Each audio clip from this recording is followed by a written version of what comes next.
Today, I'm going to be showing you 5 skills that you can implement into your daily routine to help you become more financially free without having to invest any money, buy any products, and take up too much of your time. These 5 simple steps that I'm going to reveal to you today is what's helped me get to where I am, and I still implement these 5 things every single day. Number 1, I'm going to tell you a problem, then I'm going to give you the solution. So the problem, now this is something which you may be doing or you have done, is something that I certainly done, which is why I know it's a problem, and that is working for somebody else and actually exchanging your time for money, because we're only limited on how much time we have in a day, which is the hours that we're actually awake. And then we've got entertainment time, family time, eating time, showering time. All that sort of stuff comes into play in your day-to-day, right?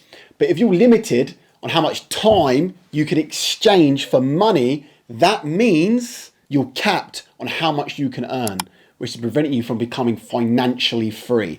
Now, this isn't something that you can just change. You're going to watch this video, go away, quit your job, and go and do your own thing. It doesn't work like that. And I know that more than anybody because I made that transition. I had a mortgage, was trying for a baby at the time. I had all these overheads and I was like, how could I possibly leave my job? It was so scary. So I had to make a plan on how to transition over. So let's break this down in a little bit more detail right now.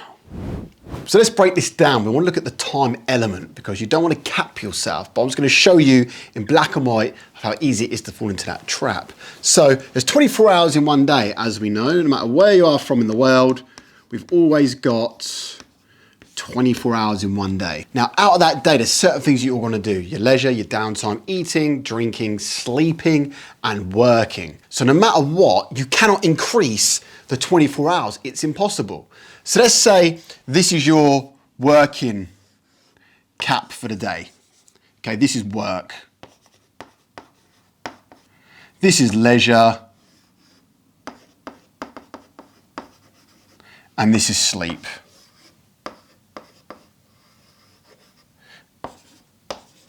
This is what's going to make up your 24 hours. Work, leisure, sleep. Simple as that. Work is the most dominant one. It takes up a huge part of your life. So 1, you want to do something you enjoy doing, right? That's a whole different story. 2, you want to make as much money as you can. So you can get financially free. You can do the things that you love. And when you've got money, it opens up further avenues. It opens up more doors for you to explore and try and create assets. So if you're working, you cannot increase this unless you minimize this and this. So what did I start to do? Well, first of all, I started to get less sleep. So I was getting about 5 hours sleep a night. I literally had next to nothing leisure, maybe the gym. So let's say I ended up doing 3 hours leisure. Leisure. So there's 5, 6, 7, 8 hours in total, 24 hours in a day. I was then working 16 hours a day. No joke. I was doing early starts, late finishes, but I was capped. I literally couldn't do any more work. That was it. I was capped. There was nothing else I could do. I'd earn as much as I possibly could in the job role that I was in. Then if I got a promotion, yeah, my hourly rate would go up, but the same thing's going to happen again. So look at the business model that you're in. Let's say it's like this. You'll say around about here. No matter what, eventually you're going to get to the top of the business model that you're in and you physically will never be able to earn any more money because you're capped, because you're selling your time. But if you can sell value instead of time, it then becomes more of a passive income. You're no longer exchanging your time, you're exchanging value. So for example, and the easiest example that I can think of is, let's say, an online course or some sort of education, right? This is a great example. So you've got an online course, you've got an automated online system. Now you've provided someone with value and people are going to keep purchasing this course, so on, so forth. You've already put in the hard work. You've done that. It's now an automated business. You've exchanged value for time over there. You're not working. Value for money, sorry. You're not working anymore. You're not creating time. You're no longer in this pyramid of disaster. So think about that. Exchange value for money and not time, because time becomes capped. Value is an uncapped market. Number 2. Now this is something that I still do every single day and I've done it for years. And that's creating your very own self-development time slot.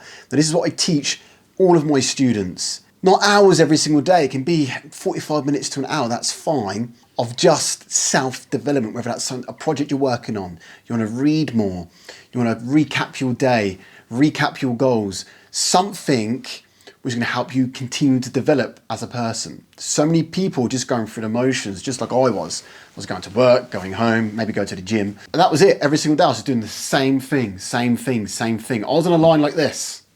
That was it. I wasn't going down, I wasn't going up. I want to go up, right? I want to keep going up, keep improving, help my finances go up, my quality of life going up. You know, I've got children, I want their quality of life to be good. So therefore, I have to be very intent and deliberate of exactly what my day is going to involve. So I created my very own performance planner. Now in here, this helps me keep track of my days. So for example, we've got today's visions and goals. I'm a massive advocate of creating a vision, manifestation, even meditation, where I can just take literally just 10 minutes out of my day to just close my eyes and just think about what it is I want to achieve, the type of person I want to be, where I want to be in X amount of time. And it's really important because you can't have a destination if you don't have a vision. If you don't know where you're going, you're just going to float around doing nothing. And that's what I was doing, which is why I just got that flat line. But now I'm on the up and I want to continue to be on the up. So my performance planner, I put down my today's visions and goals, what I've learned today, reflecting in the evening as well about my day and creating a preparation for tomorrow. So, okay, tomorrow I need to be looking at doing this, that, and that. Then when tomorrow morning comes, I then go into more detail about what I'm going to achieve today. So all the time, I'm being very deliberate about my days. Everything that I'm doing is happening for a reason. So this is all like little micro goals.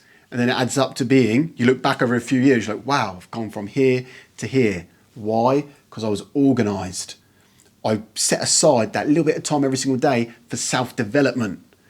I made sure I lived every single day intentionally and I wasn't just kind of swanning around, not really doing much, just doing the kind of motions every single day and it's getting through life like this.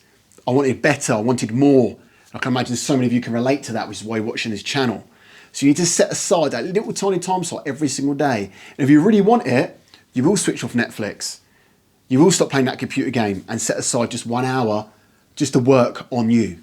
Number 3, this is the difference between an asset and a liability. And we actually touched on this a little in my last video about the BMW i8 and why it costs me nothing every single month. You can watch that video by clicking in the right-hand corner and that'll take you through to the BMW i8 video. So press that, save the link and watch it once you finish watching this video. So what is a liability? A liability is something which is always going to cost you money and doesn't have your money working for you. So for example, you get a car on finance, you're now paying monthly payments. It could be an extra iPad that you don't need, you're paying that monthly contract. Maybe you don't need an iWatch, you're paying a monthly contract. Buying expensive shoes, I mean, a lot of people are buying these expensive trainers up, you know, £1,000 pair of trainers, that's dead money. I know it's an ongoing cost, but do you really need those trainers when you still live in your mum and dad's house? You know, you need to be able to prioritize what you're doing. People are getting watches on finance, but they haven't even got their own property yet, if that's what they want to do, or they want to try and escape the 9 to 5. They haven't even done anything to contribute towards that goal, but instead they're investing in liabilities, which then cost them more money. It's a bad investment, right? It's going to cost you money continually. It's dead money. You can either buy a product outright, it's dead, you can lose money on that, it could be a depreciating asset, or you've got the monthly costs. So that's a liability, something that you don't, I'm not going to say don't need, because I've got liabilities, right? At some point we do need certain liabilities. You know, I need my Wi-Fi connection, I need my mobile phone.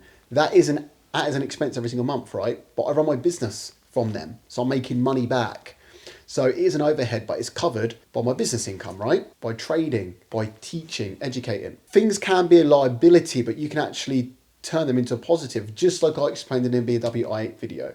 So liability is something where you're wasting money, it's dead money. So if a liability is something which is costing you money and creating dead money and not generating you some sort of income, an asset will be the complete opposite. An asset will generate you some sort of income, or you invest in something which will increase in value. So some examples of an asset could be stocks, futures, bonds, forex, commodities. If you're not from that realm, from that industry, you look at other stuff, antiques, jewelry, gold, classical cars, property.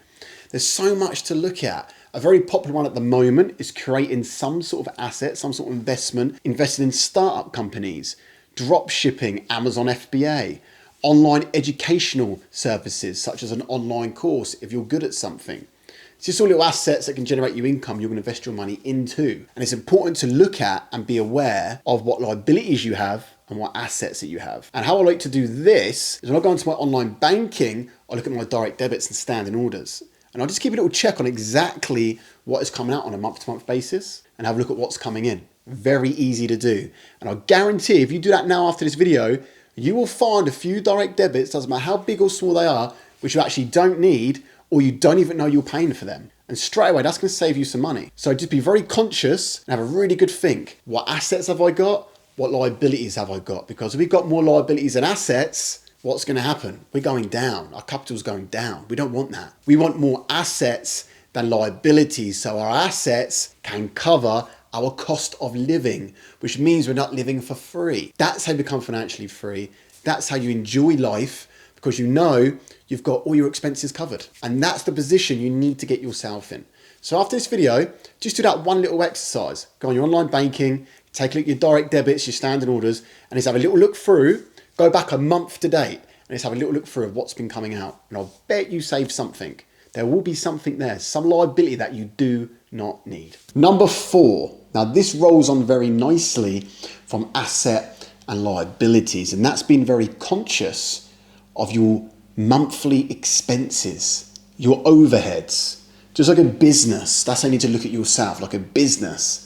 Because effectively, if you do want to get from point A to B, you want to become financially free, you want to get your overheads, your expenses taken care of by using different assets, you first need capital. And the way you're going to get capital is by doing whatever you're doing now, but also being very conscious of what you're spending, your overheads. Do you need to go out for that meal? Do you need to book that holiday? Do you need that more expensive car? Do you need that bigger house? Do you need those flashy clothes? All these sorts of things you need to be looking at, because if you look after the pennies, the pounds will look after themselves. So it's really important that you're super conscious of exactly what you're spending, because I'm telling you now, 1 year, just 1 year of extreme focus and hard work and being conscious of your surroundings, your expenditure, and really just staying on top of your finances can completely set you up. It can completely set you up, because now you're going to save the capital to try to use some sort of investment vehicle or to be able to purchase an asset. And now you've got one asset under your belt. Perfect. Let's continue working hard and smart. Let's get another asset. So it's important that you're conscious of what you're spending now. So one, you can generate and save enough capital to start getting assets. So my advice is, keep your overheads low. Number 5. Now this one is easier said than done. And as simple as it sounds, it really isn't, because it takes willpower, it takes control, it takes organization. And that's you doing what you said you're going to do. As simple as it sounds, right? You say you're going to do something, just execute, just get it done. A lot of people, they put it off, they become a tomorrow person. Be a today person, get things done. If you're organized, you say you're going to get something done, you have it scheduled in, ready for today, stop putting it back. There's one thing we need to remember, there's all things that we, in our life, that we just don't want to do all the time. There's always things come up, I don't really feel like doing that. You just got to do it. You've got to get it done. Then you'll build some sort of resilience to that. And you want to be proactive, and then you'll start to see results 100% hands down. So if you say you're going to dedicate a bit of time each day for self-development, do it, get it done. Do some meditation, do it, get it done. You're now going to go on to your online banking. Look at what direct debits you've got going up, so you can clean it up a little bit, save some money, get it done. Be proactive with your life. You've only got one life, honestly, and you're going to look back in a couple of years' time and think, do you know what? I'm glad I just implemented these nice, simple steps, because now I'm a much more organized person, financially better off. I'm living every day intentionally instead of just going through the motions of everyday life. Be a winner, right? Be a winner, and it's in your hands, it's in your control. Once you start to implement these 5 steps into your daily routine, you'll start to see some pretty good results pretty quick. So let me know how you're going with this, what results you're getting, if it's benefiting you, drop in the comments below. Also, let me know what videos you want to see in the future. Put those in the comments below, smash that like button and subscribe. See you in the next video.